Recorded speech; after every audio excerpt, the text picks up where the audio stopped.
શ્રી નારાયણ કવચ પાઠ. પ્રિય ભક્તજનો, આપણે નારાયણ કવચનો પાઠ કરીશું. પરીક્ષિત રાજાએ પૂછ્યું, હે મુનિ, નારાયણ કવચથી રક્ષાયેલા ઇન્દ્રે પોતાના શત્રુઓના સૈનિકોને તેમના વાહનો સહિત રમત રમતા હોય તેમ જીતીને ત્રિલોકની લક્ષ્મી ભોગવી.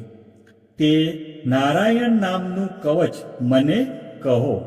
વળી તેનાથી રક્ષાયેલા ઇન્દ્રે આતયાયી શત્રુઓને કેવી રીતે જીત્યા તે પણ કહો. શ્રી શુક્ર ઉવાચ. શ્રી શુક્રદેવ કહે છે, પુરોહિત તરીકે સ્વીકારેલા વિશ્વરૂપે ઇન્દ્રને જે વચન કહ્યું તે પણ કહું છું, તો તમે તે એકચિત્તે સાંભળો. વિશ્વરૂપ ઉવાચ. વિશ્વરૂપ કહે છે, જ્યારે ભય જણાતો હોય ત્યારે હાથ પગ ધોઈ આચમન કરી પવિત્ર પહેરી ઉત્તરાભિમુખે બેસી અષ્ટાક્ષર તથા દ્વાદશાક્ષર મંત્રથી અંગન્યાસ કરી મૌન ધરી પવિત્ર થઈને નારાયણ કવચ ધારણ કરવું. ઓમ નમો નારાયણ એ અષ્ટાક્ષર મંત્રના પ્રણવથી ઓમ યુક્ત એક અક્ષરનો ક્રમ પ્રમાણે 2 પગ, 2 ઘૂંટણ, 2 સાથળ, પેટ, હાથ અને હાથની 4 આંગળીઓ એમ 8 અંગનો ન્યાસ કરવો અને ઉલટા ક્રમથી મસ્તક વગેરે 8 અંગમાં એક અક્ષરથી ક્રમવાર ન્યાસ કરવો. તે પછી ઓમ નમો ભગવતે વાસુદેવાય આવા દ્વાદાક્ષર મંત્રથી જમણા હાથની તર્જનીથી ડાબા હાથની તર્જની સુધી 8 અક્ષરોનો ન્યાસ કરવો અને બાકીના 4 અક્ષરથી અંગૂઠા આદિ અંત સુધી ન્યાસ કરવો. ઓમ વિષ્ણવે નમઃ. ઓમ વિષ્ણવે નમઃ. આ 6 અક્ષરના મંત્રના એક અક્ષરથી ઓમકારથી હૃદય, વીકારથી મસ્તક, ક્ષકારથી ભ્રુકુટીની વચ્ચે, અણકારથી શિખા, વેકારથી નેત્રો અને મકારથી શરીરની સંધિઓમાં ન્યાસ કરવો. આમ મંત્રમૂર્તિ થયેલા જ્ઞાનીએ અસ્ત્રનું ધ્યાન કરી અસ્ત્રાય ફટ એવા વિસર્ગ સાથે સર્વ દિશાઓમાં જળ છાંટવું. પછી ધ્યાન યોગ્ય ઐશ્વર્યાદિક 6 શક્તિવાળા અને વિદ્યા, તેજ અને તપરૂપ મૂર્તિવાળા પરમાત્માનું ધ્યાન ધરીને નીચે પ્રમાણે નારાયણ કવચનો પાઠ કરવો. શંખ, ચક્ર, ઢાલ, તલવાર, ગદા, બાણ, ધનુષ્ય, પાસને ધારનાર, ગરુડની પીઠ પર ચરણ ધરનાર, 8 હાથમાં 8 આયુધો ધારણ કરનાર અને અષ્ટસિદ્ધિ શ્રી હરિ મારી રક્ષા કરો.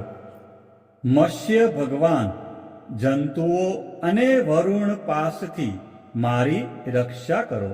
માયાથી બટુક વામન રૂપ ધરનાર ભગવાન સ્થળમાં મારી રક્ષા કરો.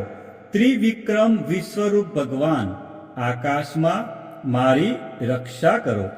જેના અટ્ટહાસ્યથી દિશાઓ ગાજી ઉઠી હતી અને ગર્ભિણીઓના ગર્ભ પડી ગયા હતા તેવા નૃસિંહ ભગવાન દુર્ગ, વન અને યુદ્ધ ભૂમિમાં મારી રક્ષા કરો. યજ્ઞરૂપ વરાહ જેમણે પોતાની દાઢથી પૃથ્વીને રસાતળમાંથી બહાર આણી તે મારા માર્ગમાં રક્ષા કરો. અદ્રિકૂટ પર્વતના શિખર પર પરશુરામ તથા પ્રવાસમાં ભરતના મોટા ભાઈ લક્ષ્મણ સહિત રામ મારી રક્ષા કરો. ઉગ્ર ધર્મ અને પ્રમાદથી નારાયણ મારી રક્ષા કરો. નિંદાથી નર ભગવાનને યોગ ભ્રષ્ટ થતા યોગેશ્વર દત્તાત્રેય મારી રક્ષા કરો. ત્રણેય ગુણોના સ્વામી ભગવાન કપિલ કર્મ બંધનથી મારી રક્ષા કરો. કામદેવથી સનત કુમારો મારી રક્ષા કરો. દેવના પ્રણામ ન કરવાના અપરાધથી મારું રક્ષણ કરો. ભગવાનની પૂજામાં જે કંઈ વિઘ્ન નડે તેમાંથી દેવર્ષિ નારદ મારી રક્ષા કરો. અને બધા નકોરથી કૂર્મ ભગવાન મારી રક્ષા કરો. અયોગ્ય ખોરાકથી ધન્વંતરી ભગવાન રક્ષા કરો. કામ ક્રોધાદિકના ભયથી જીતેન્દ્રિય વૃષભદેવજી રક્ષા કરો. લોક અપવાદથી બલભદ્રજી અને ક્રોધાવેશ સર્પગણોથી શેષ ભગવાન મારી રક્ષા કરો. અજ્ઞાનથી વેદવ્યાસ મારી રક્ષા કરો. પાખંડીઓથી બુદ્ધ ભગવાન મારી રક્ષા કરો. કાળના મળરૂપ કલીથી કલ્કી ભગવાન મારી રક્ષા કરો. પ્રાતઃ કાળમાં ગદા અને કેશવ મારી રક્ષા કરો. સાયંકાળમાં વેણુધારી ગોવિંદ અને પરોઢિયે ઉદાત્ત શક્તિવાળા નારાયણ તેમજ મધ્યાહને ચક્રધારી વિષ્ણુ ભગવાન મારી રક્ષા કરો. સાંજે મધુ દૈત્યને મારનાર સારંગ પાણી મધુસૂદન મારી રક્ષા કરો. સાયંકાળે ત્રણ ધામવાળા માધવ પ્રદોષ કાળમાં ઋષિકેશ ભગવાન મારી રક્ષા કરો. મધ્યરાત્રે પદ્મનાભ ભગવાન મારી રક્ષા કરો. ઢળતી રાત્રે શ્રી વત્સ ચિહ્નધારી ભગવાન મારી રક્ષા કરો. ઉષકાળે ખગધારી જનાર્દન અને સંધ્યા સમયે કાળમૂર્તિ ભગવાન મારી રક્ષા કરો. પ્રભુ પ્રેરણાથી ફરતા પ્રલયાગ્નિ તીક્ષ્ણ ધારવાળા ચક્ર વાયુવાળા અગ્નિથી જેમ સૂકું ઘાસ બળીને ભસ્મ થાય તેમ અમારી શત્રુ સેનાને ભસ્મ કરો. વજ્ર જેવા સ્પર્શવાળી અગ્નિકણો જરાવતી ગદા તું પ્રભુને પ્રિય છે. તું કુષ્માંડ વૈનાયક યક્ષ રાક્ષસ ભૂત ગ્રહોને તું પીસી નાખ અને શત્રુઓના ચૂરે ચૂરા કર. હે પાંચજન્ય શંખ શ્રી કૃષ્ણ તને ફૂંકીને ભયંકર શબ્દ કરે છે ને તેનાથી શત્રુઓના હૃદય કંપે છે. પાંચજન્ય તું રાક્ષસ રુદ્રગણ પ્રેત માતૃ પિશાચ બ્રહ્મ રાક્ષસને બીજા ઘોર દ્રષ્ટિવાળાને દૂર કર. હે તીક્ષ્ણ ધારવાળી તલવાર પ્રભુથી પ્રેરાઈને તું મારા શત્રુઓનું છેદન કર. સેંકડો ચંદ્ર જેવા મંડળ સમાન ઢાલ તું પાપી શત્રુઓની આંખ ઢાંકી દે અને પાપ દ્રષ્ટિવાળાની પાપ દ્રષ્ટિ હરી લે.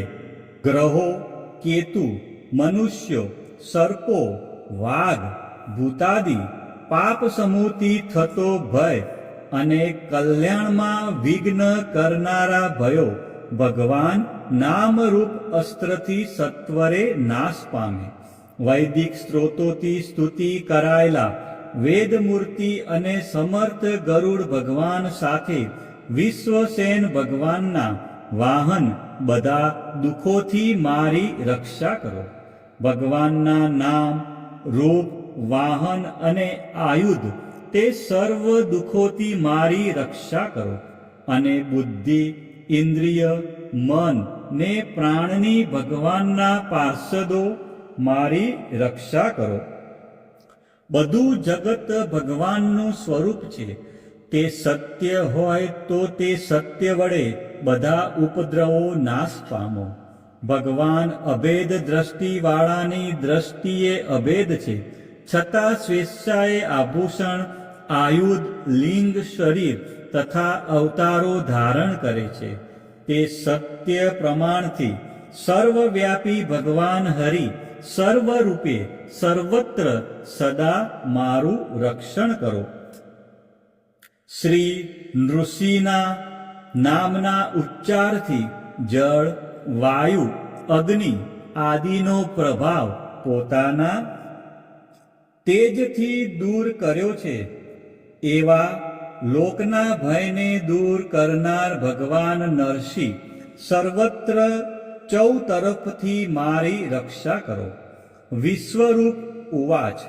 વિશ્વરૂપ કહે છે, હે ઇન્દ્ર, જે નારાયણ કવચ મેં તને કહ્યું તે ધારણ કરવાથી અસુરોના અધિપતિઓને થોડા શ્રમે જીતી શકીશ. આ કવચ ધારણ કરનાર મનુષ્ય જેને નેત્રથી જુએ અથવા પગથી સ્પર્શે તે તરત જ ભયમાંથી મુક્ત થાય છે. આ કવચ ધારણ કરનારને રાજા, ચોર, ગ્રહ, રોગાદિથી કદીય ભય થતો નથી.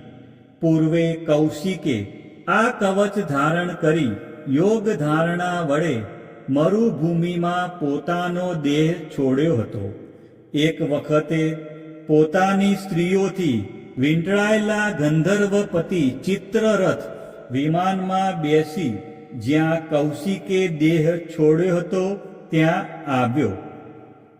તે સ્થાનનું ઉલ્લંઘન કરવાથી વિમાન સહિત ઊંધે માથે નીચે પડ્યો હતો અને વાલ ખિલ્યના કહેવાથી તે બ્રાહ્મણના અસ્થિ ભેગા કરી પૂર્વ તરફ વહેતી સરસ્વતી નદીમાં પધરાવી સ્નાન કરી આશ્ચર્ય પામતો પોતાના ઘેર ગયો.